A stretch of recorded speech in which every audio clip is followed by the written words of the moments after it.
ಬೆಳಗಾವಿ ಜಿಲ್ಲೆ ರಾಮದುರ್ಗ ಪಟ್ಟಣದ ಎಪಿಎಂಸಿ ಆವರಣದಲ್ಲಿ ನೂತನವಾಗಿ ನಿರ್ಮಾಣವಾದ ಇಂದಿರಾ ಕ್ಯಾಂಟೀನ್ ಅನ್ನು ಶಾಸಕ ಅಶೋಕ್ ಪಟ್ಟಣ ಉದ್ಘಾಟಿಸಿದರು. ಕಡಿಮೆ ದರದಲ್ಲಿ ಶುದ್ಧ ಆಹಾರ ವಿತರಿಸುವ ಇಂದಿರಾ ಕ್ಯಾಂಟೀನ್ನಿಂದ ಬಡವರಿಗೆ ವರದಾನವಾಗಲಿದೆ ಎಂದು ತಿಳಿಸಿದರು. ಪಟ್ಟಣದ ಎಪಿಎಂಸಿ ಆವರಣದಲ್ಲಿ ಇಂದಿರಾ ಕ್ಯಾಂಟೀನ್ ಉದ್ಘಾಟಿಸಿ ಅವರು ಮಾತನಾಡಿದರು.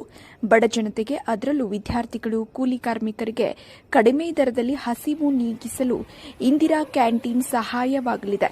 ಕ್ಯಾಂಟೀನ್ನಲ್ಲಿ ಗುಣಮಟ್ಟದ ಆಹಾರ ಪೂರೈಕೆ ಜೊತೆಗೆ ಸ್ವಚ್ಛತೆಗೆ ಆದ್ಯತೆ ನೀಡಲು ಸೂಚಿಸಲಾಗಿದೆ ಎಂದು ಹೇಳಿದರು. ಇಂದಿರಾ ಕ್ಯಾಂಟೀನ್ ಉದ್ಘಾಟಿಸಿದ ಬಳಿಕ ಶಾಸಕ ಅಶೋಕ್ ಪಟ್ಟಣ ಅವರು ಕ್ಯಾಂಟೀನ್ನಲ್ಲಿ ಸಾರ್ವಜನಿಕರಿಗೆ ಉಪಹಾರ ನೀಡಿದರು.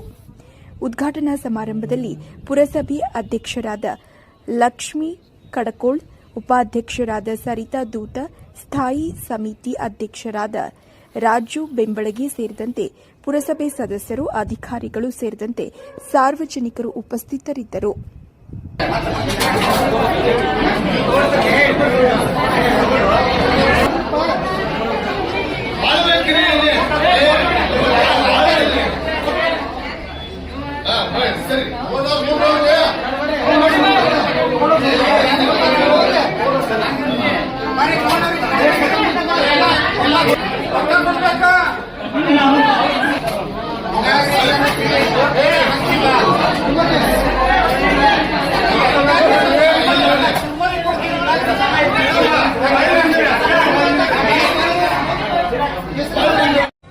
ನನಗೆ ಸಡನ್ ಸಿಎಂ ನಿಂದೆಲ್ಲ ಕೊಟ್ಟಿಲ್ಲ ಅಂತ ಅವರೇ ಕೇಳಿದ್ರು. ಅರೆ 50 ಕೋಟಿ ಬೇಕು, ಕೊಟ್ಟು ತೊಂಬೈದು ಬಂದು ಅಂದ್ರು. 50 ಕೋಟಿ ನಾನು ಮತ್ತೆ ನದಾಫ್ ಅಂತ ಇಲ್ಲಿ ಇಂಜಿನಿಯರ್ ಫೋನ್ ಮಾಡಿ ರಾತ್ರಿ ತರ್ಸ್ಕೊಂಡೆ. ಮತ್ತೆ ವಾಪಸ್ 50 ಕೋಟಿ ಪ್ರಸ್ತಾವ ಇಡೋಣ, ಎಷ್ಟು ಕೊಡ್ತಾರೆ ಕೊಡಿ, ಬರೀ 10 ಕೋಟಿ ಕೊಟ್ಟರೆ ಮತ್ತೆ 2 ಕೋಟಿ ಕೊಡ್ತಾರೆ ಅವರು ಅಂತ ಹೇಳಿ 50 ಕೋಟಿ ಪ್ರಸ್ತಾವನೆ ಸಲ್ಲಿಸಿದೆ. ನಮಗೆ ಬೇಕಾಗಿದೆ, ಆಕ್ಚುಲಿ ಎಮರ್ಜೆನ್ಸಿ ಬೇಕಾಗಿದೆ 10 ಕೋಟಿ. ನಿಮಗೆಲ್ಲ ಗೊತ್ತಲ್ಲ, ಪ್ರಸ್ತಾವನೆ ಮಾಡಿದ್ದೆ 10 ಕೋಟಿ ಬೇಕಾಗಿದೆ ಅಂತ ಹೇಳಿದ್ವಿ. ನಾನು 50 ಕೋಟಿ ಪ್ರಸ್ತಾವ ತೊಗೊಂಡು 20 ಕೋಟಿ ನಾನು ಮಾಡಿಸ್ಕೊಂಡೆ. ಯಾಕಂದ್ರೆ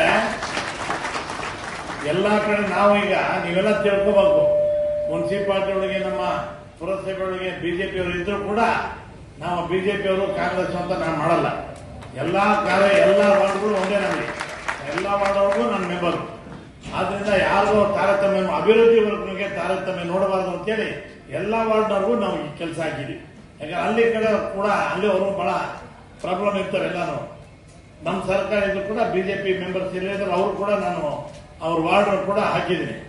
ಏನಮ್ಮ ಹಾಕಿದ್ರೆ ತಾನೇಮ್ಮ, ಅಧ್ಯಕ್ಷ ಉಪಾಧ್ಯಕ್ಷರು ಹಾಕಿದೀವ, ಸುಮ್ಮನೆ ಕೂತಿ ಮಾತಾಡ್ತಾರೆ.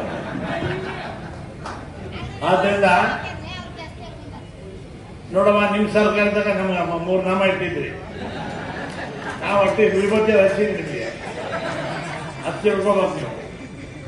ಈಗ ಬಿಜೆಪಿ ಸರ್ಕಾರದ ಮೊನ್ನೆ ಈಗ ಸಿಎಂ 50 ಕೋಟಿ ಕೊಡ್ತಾ ಇದ್ದಾರೆ ಒಬ್ಬೊಬ್ಬ ಶಾಸಕರಿಗೆ. ಬಹಳ ಜನ ಬಿಜೆಪಿ ಲೀಡರ್ಗಳು ಸರ್ಕಾರ ಬೊಕ್ಕಸ ಬರದಾಗ್ಬಿಟ್ಟಿದೆ, ಇದು ಗ್ಯಾರಂಟಿ ಕಾರ್ಡ್ ಹಂಗಾಗ್ಬಿಟ್ಟಿದೆ. ಈಗ ಭಾಗ್ಯಲಕ್ಷ್ಮಿ 2,000 ರೂಪಾಯಿ ಕೊಡೋದು ಸ್ವಲ್ಪ ತಡ ಆಗಿರೋದು ನಿಜ. ಹೊಟ್ಟೆ ಕೊಟ್ಟು ಇವತ್ತು ನಾಳೆ ಒಂದೇ ಸರಿ ಬಡ್ಡಿ ಸೇರಿಸ್ಕೊಟ್ಟಂಗೆ 6,000 ಕೊಡ್ತೀವಿ. ಸ್ವಲ್ಪ ಏನೇನೋ ಪ್ರಾಬ್ಲಮ್ ಇರ್ತವೆ, ಅದನ್ನ ಅರ್ಥ ಮಾಡೋದು. ಅದನ್ನ ದೊಡ್ಡದು ರಾಜಕೀಯ ಮಾಡಕ್ ಹೋಗ್ಬಾರ್ದು. ಯಾರು ಒಳ್ಳೆ ಕೆಲಸ ಮಾಡ್ತಾರೋ ಬಿಜೆಪಿ ಕಾಂಗ್ರೆಸ್ ಅಂದೇ ಸಪೋರ್ಟ್ ಮಾಡ್ಬೇಕು. ನಾವು ಕಾಂಗ್ರೆಸ್ ಪಕ್ಷ ಗೆದ್ದಿರ್ಬೋದು, ಅದ್ರ ಕೆಲಸ ಚಲೋ ಮಾಡ್ತಾರೆ ಅಂತೇಳಿ ನೀವು ಕೂಡ ನಮಗೆಲ್ಲ ಸಹಾಯ ಮಾಡಿದ್ರೆ ರಾಮದುರ್ಗ ನಾವು ಅಭಿವೃದ್ಧಿ ಮಾಡ್ಬೇಕು. ಇಲ್ಲಾಂದ್ರೆ ಬರೀ ನಾವು ರಾಜಕೀಯ ಮಾಡ್ಕೊಂಡ್ರೆ ಅಭಿವೃದ್ಧಿ ಆಗೋದೇ ಇದೆ. ಮುಳ್ಳೂರು ಗುಡ್ಡ ನಿಮಗೆಲ್ಲ ಗೊತ್ತಿರ್ಬೇಕು. ಮುಳ್ಳೂರು ಗುಡ್ಡ ಅಂದ್ರೆ ಮೃತ್ಯು ಕೋಪ ಅಂತ ಇದ್ರಲ್ಲ, ಎಷ್ಟು ಆಕ್ಸಿಡೆಂಟ್ ಆದ್ರು, ಎಷ್ಟು ಜನ ಸಾಯ್ತಾ ಇದ್ರು. ಅದನ್ನ ಆಲ್ಟರ್ನೇಟಿವ್ ರಸ್ತೆ ಮಾಡ್ಬೇಕಾದ್ರೆ ನಾನು ಡೆಲ್ಲಿಗೆ 1 ವರ್ಷ 2 ವರ್ಷ ನಾನು ಓಡಾಡಿ ಮಾಡಿಸ್ಕೊಂಡೆ. ಆಮೇಲೆ ಶಿವನ ಮೂರ್ತಿನೂ ಮಾಡಿಸಿದೆ, ಅರಣ್ಯ ಇಲಾಖೆಯಿಂದ ಪರ್ಮಿಷನ್ ತಗೊಂಡು. ಬೇಕಾದ್ರೆ ಹೊಳೆ ಅಗಲೀಕರಣ ಮಾಡಿಸಿದ್ವಿ, ಬೇಕಾದಷ್ಟು ಕೆಲಸ ಮಾಡಿ. ಆಮೇಲೆ ನಿಮ್ಗೆಲ್ಲ ರಾಮದುರ್ಗ ಏನೋ ವಾರ್ಡ್ಗಳು ಎಲ್ಲರಿಗೂ ಕುಡಿಯೋನು 24x7.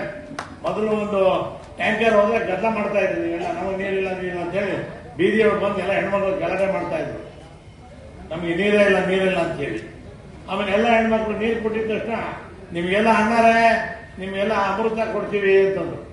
ಅಮೃತ ಬೇಡ ತಾಯಿ, ಓಟ್ ಕೊಟ್ರೆ ಸಾಕವ ಅಂತಂದೆ. ಹಂಗೂ ಕೊಡಲಿಲ್ಲ, ಕೆಲವ್ರು ಕೊಟ್ಟರು ಕೆಲವ್ರು ಕೊಡಲಿಲ್ಲ. ಏನಾಯ್ತು, ನಾನು ನಡೆಯಬಾರ ಇದ್ದೆ, ಗೆದ್ದೆ ಬಿಡ್ರಿ. ಅದು ಬೇರೆ ವಿಚಾರ, ರಾಜಕೀಯ ಮಾತಾಡೋದು ಜಾಸ್ತಿ ಬೇಡ ಇದೆ. ಆದ್ರಿಂದ ಯಾರು ಅಭಿವೃದ್ಧಿ ಮಾಡ್ತಾರೆ, ಯಾವುದೇ ಪಕ್ಷದ ಅಭ್ಯರ್ಥಿ ಆದ್ರೂ ಕೂಡ ಅವರು ನೀವೆಲ್ಲ ಸಪೋರ್ಟ್ ಮಾಡುವ ಅಂತ ಆ ರೀತಿ ನಾನು ಕಳಕಳಿ ಮನವಿ. ಬರೀ ನಾವು ಕಾಂಗ್ರೆಸ್ನ ಮಾತಾಡ್ತಾ ಇಲ್ಲ, ಇನ್ನೊಬ್ಬ ಅಭಿವೃದ್ಧಿ ಮಾಡ್ತಾನೆ ಇರುವ ಇಂಡಿಪೆಂಡೆಂಟ್ ಅವ್ರಿಗೂ ಸಪೋರ್ಟ್ ಮಾಡಿ. ನಾವು ಮಾಡೋದು, ನನಗೇನು ಚೆನ್ನಾಗಿರೋ ಯಾರೋ ಚೆನ್ನಾಗಿ ಆಗ್ಬೋದು ಅವ್ರಿಗೂ ಓಟ್ ಹಾಕಿ, ಅವ್ರಿಗೂ ಗೆಲ್ಸಿ. ಇದೇ ಪಕ್ಷ ಅದೇ ಪಕ್ಷ ಅಂದ್ಬಿಟ್ಟು ಯಾರು ಅಭಿವೃದ್ಧಿ ಮಾಡ್ತಾರೋ ಅವ್ರಿಗೆ ತಾವೆಲ್ಲ ಪ್ರೋತ್ಸಾಹ ಕೊಟ್ಟರೆ ಅಭಿವೃದ್ಧಿ ಆಗ್ತದೆ. ಈಗ ನಾನು 20 ಕೋಟಿ ತಂದಿದ್ದೀನಿ, ಎಲ್ಲ ಕಡೆನೂ ಈಗ ಶೌಚಾಲಯ ಮಾಡೋದು ಅಂತ ಹೈಟೆಕ್ ಶೌಚಾಲಯ. ಬೆಂಗಳೂರು ಜನ ಹೆಂಗೆ ಪಾಯ್ಖಾನೆಗೆ ಹೋಗ್ತಾರೆ, ಯೂರಿನ್ ಪಾಸ್ ಮಾಡೋದು, ಅದೇ ಥರದ್ದು ಇಲ್ಲೊಂದು ಮಾಡಿಸೋಣ ಅಂತ ಹೇಳಿ ಅದನ್ನ ನಾವೇನೋ ಮಾಡಿಸ್ತೀವಿ, ಕೋಟ್ಯಾಂತರ ರೂಪಾಯಿ ಖರ್ಚು ಮಾಡಿ ಮಾಡಿಸ್ತಾ ಇದ್ದೀವಿ. ನೀವು ಅದನ್ನ ಸ್ವಚ್ಛತೆಗೆ ಇಟ್ಕೋಬೇಕು, ನಿಮ್ ಖರ್ಚು ಕೇಳಿರ್ತಾರೆ. ನೀವಲ್ಲಿ ಬಂದು ಗುಟ್ಕ ಹತ್ಕೊಂಡು ಉಗಿಯೋದು, ದಾರ್ಯಾಗೆ ಹೊಲಸು ಮಾಡೋದು ಮಾಡಿದ್ರೆ ಸರಿ ಇರಲ್ಲ. ಮುಚ್ಚೆ ಬಿಡ್ತೀವಿ. ನಾವು ಬಹಳ ಕಡೆ ನೋಡ್ತಾ ಇದ್ದೀವಿ, ಬರೀ ಎಲ್ಲರೂ